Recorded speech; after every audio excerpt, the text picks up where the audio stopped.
Shalom saudara-saudara yang dikasihi Tuhan Yesus Kristus. Selamat berjumpa lagi dalam program Rumah Doa. Senin 24 Agustus 2026. Hari ini kita akan membaca firman Tuhan dari 2 Samuel 8 ayat 15 sampai 18. Tapi sebelumnya, mari kita berdoa. Terpujilah Engkau ya Tuhan, saat ini kami akan membaca dan merenungkan firman-Mu. Tuntunlah kami dengan Roh Kudus, agar kami memahami kehendak Bapa di surga.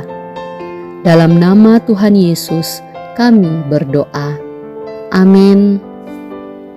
2 Samuel 8 ayat 15 sampai 18. Pegawai-pegawai Daud.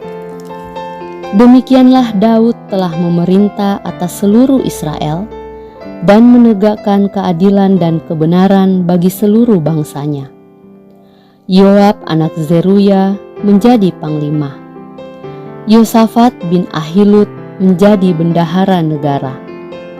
Zadok bin Ahitub dan Ahimelek bin Abiatar menjadi imam. Seraya menjadi panitera negara. Benaya bin Yoyada menjadi panglima orang Kreti dan orang Pleti, dan anak-anak Daud menjadi imam. Sahabat Rumah Doa yang dikasihi Tuhan, ada kalanya kita baru menyadari pentingnya keadilan ketika kita sendiri diperlakukan tidak adil. Tetapi dalam kehidupan sehari-hari, tanpa kita sadari, kita juga bisa berlaku tidak adil, yakni saat kita lebih menghargai orang yang memiliki jabatan, lebih ramah kepada mereka yang kaya atau berpengaruh, tetapi kurang peduli kepada mereka yang sederhana dan tidak memiliki kedudukan. Firman Tuhan dalam 2 Samuel 8 ayat 15-18 memperlihatkan kehidupan pemerintahan Daud. Ayat 15 secara khusus menyatakan bahwa Daud memerintah atas seluruh Israel dan menjalankan keadilan serta kebenaran bagi seluruh rakyatnya. Ini menjadi gambaran penting tentang bagaimana kekuasaan seharusnya dijalankan. Jabatan bukan kesempatan untuk mengutamakan diri sendiri atau kelompok tertentu, tetapi tanggung jawab untuk menghadirkan keadilan dan kebenaran bagi semua. Daud ditempatkan Tuhan sebagai pemimpin, dan melalui kepemimpinannya, ia dipanggil untuk memastikan kehidupan bangsa berjalan dengan benar. Dari sini kita belajar bahwa nilai seseorang tidak ditentukan oleh jabatan, kekayaan, pendidikan, maupun latar belakangnya. Di hadapan Tuhan, setiap manusia memiliki martabat dan harus diperlakukan dengan hormat. Karena itu, panggilan untuk menegakkan keadilan tanpa diskriminasi sebenarnya dimulai dari tempat yang paling dekat dengan kita, keluarga. Di rumah jangan membanding-bandingkan anak. Jangan hanya mendengarkan orang yang kita anggap paling penting. Dan jangan memperlakukan seseorang lebih baik hanya karena ia memiliki kelebihan tertentu.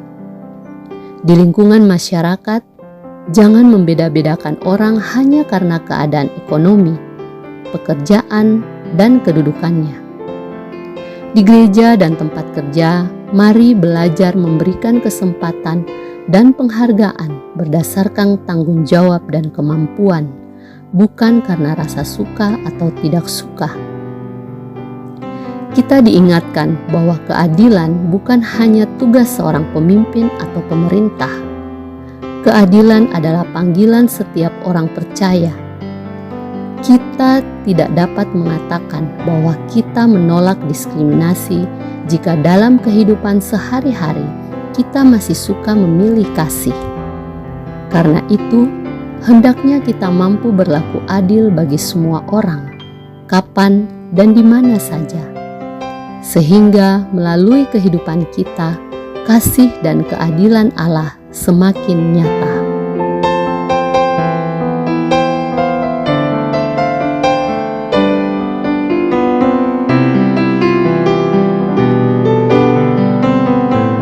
Mari berdoa.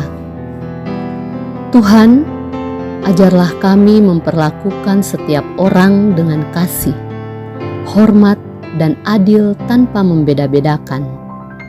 Ampunilah kami ketika masih bersikap pilih kasih dan menilai orang berdasarkan status, kekayaan, atau kedudukannya. Tuntunlah kami untuk dapat menjadi teladan yang menghadirkan keadilan, kasih, dan damai bagi sesama. Amin.